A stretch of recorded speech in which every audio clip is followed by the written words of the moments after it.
In this video, you can learn how to work this lovely herringbone stitch. I made it here in the top of my cable knit sample. There are lots of videos out there where you can learn to do the herringbone stitch. In this video, I'll concentrate on learning the herringbone stitch back and forth and how to do the lovely double edge stitch while working also the herringbone stitch. That's because we use that a lot here at Pure Knit Purl. But let's concentrate at the beginning on learning the herringbone stitch. I have chosen to work on large needles and thick wool. It's the ASAP from Madelinetosh and some lovely wooden needles. It is easier to get the grip of the herringbone stitch if you start working with these large needles to learn it. Let's start just the herringbone stitches. We are at the right side. We start with doing a knit 2 together through the back of the loop. As simple as that. Knit 2 together through the back of the loop. Now slip only one stitch off the needle. The other one is left on the needle. And now we repeat, do a knit 2 together through the back of the loop. Slip only one loop. Do another knit 2 together, slip one off the loop. In this way, each stitch is worked twice. This one is left on the needle. It will get another go and be slipped now. Simply repeat. Knit 2 together through the back of the loop, slip one. Knit together, slip one. Knit together and slip one. In the beginning it can be a bit tricky not to slip both of them, but there's really no need to panic if you do. I did now, and if I do, I can simply pick up the one that I didn't want to slip. So no need to panic if you get to slip both of them, then you just go back and grab the one you didn't want to slip. It looks like this when it's ready for a new turn. Go knit 2 together through the back of the loop and again, all the way to the end. Now I have only 2 stitches left. I'll do the knit 2 together and slip one.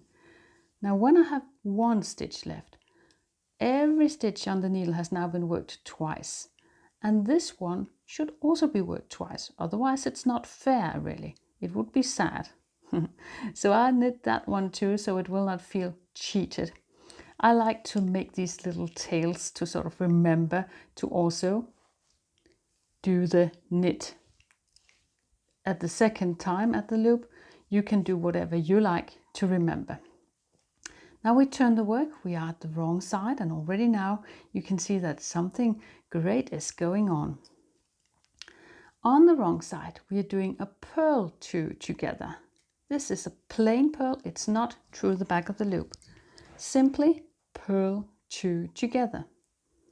And I think you have already guessed this one.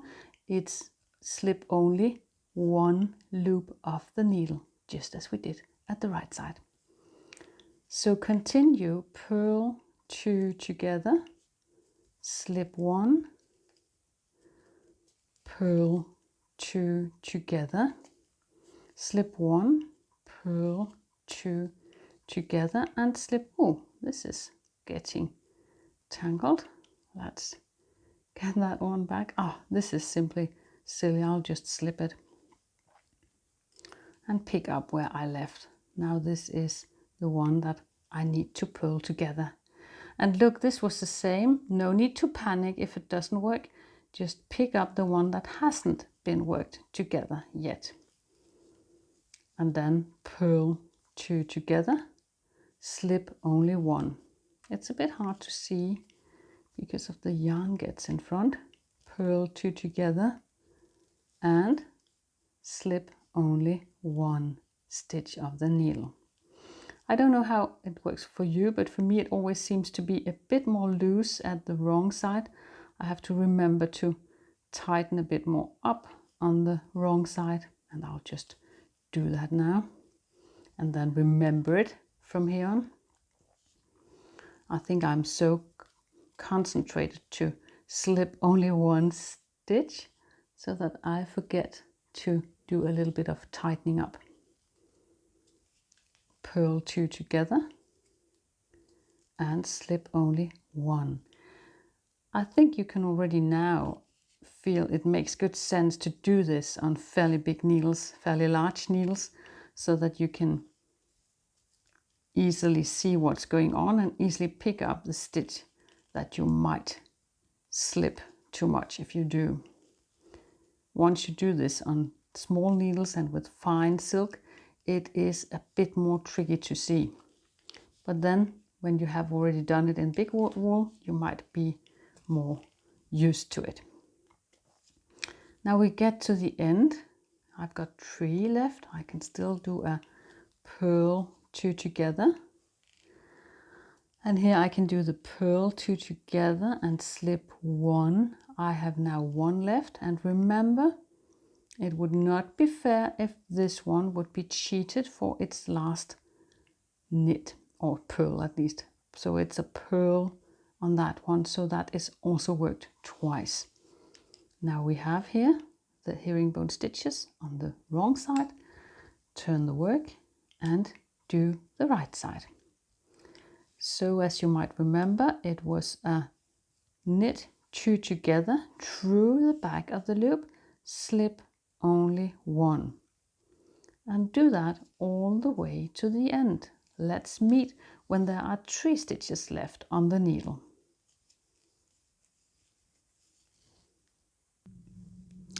Yes, now we have 3 stitches left on our left hand needle.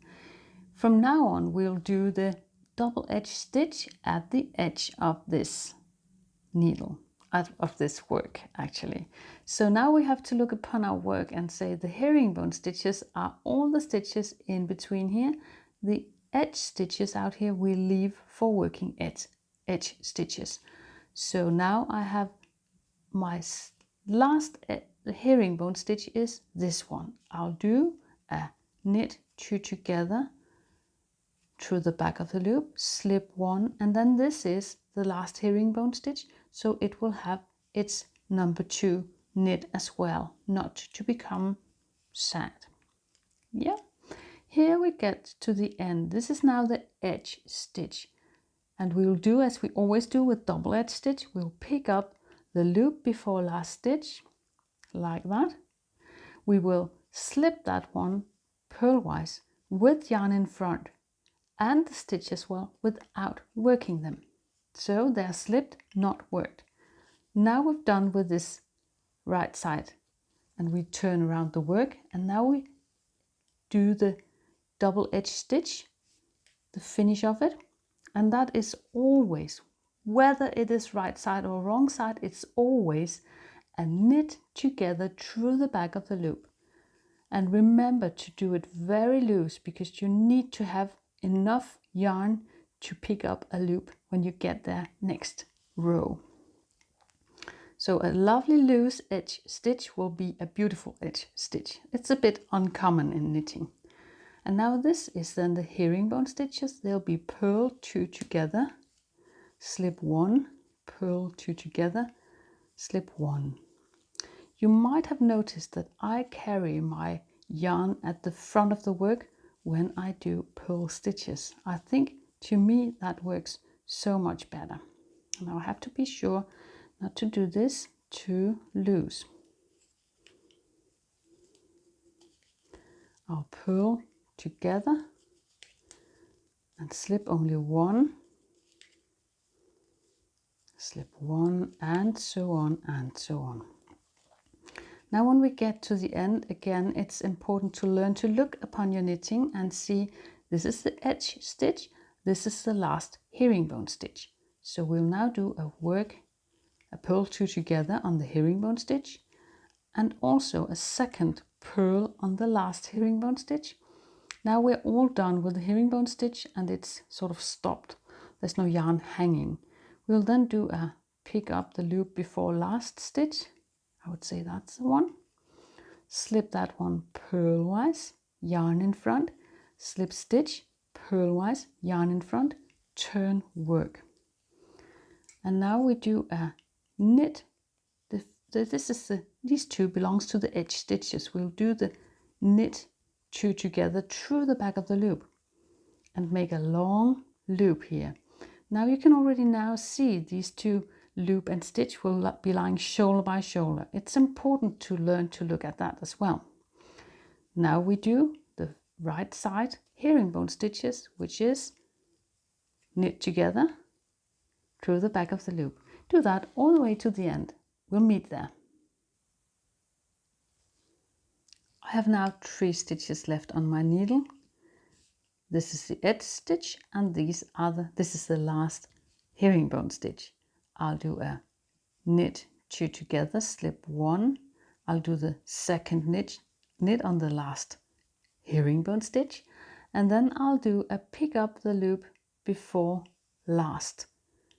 And remember, these two are the ones who are to lay shoulder by shoulder. It's not that easy to see yet. It will be in a few rows time.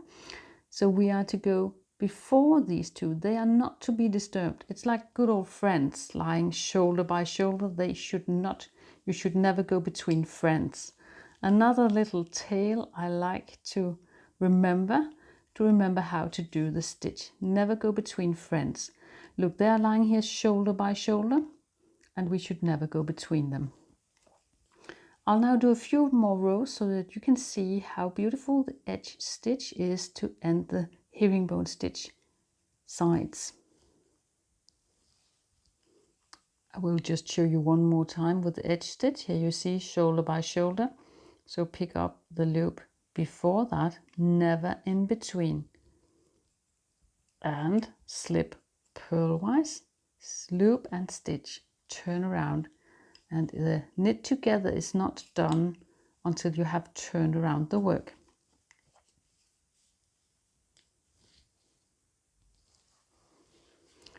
Now I've done a few more rows. You can easily see the lovely herringbone stitch coming up here.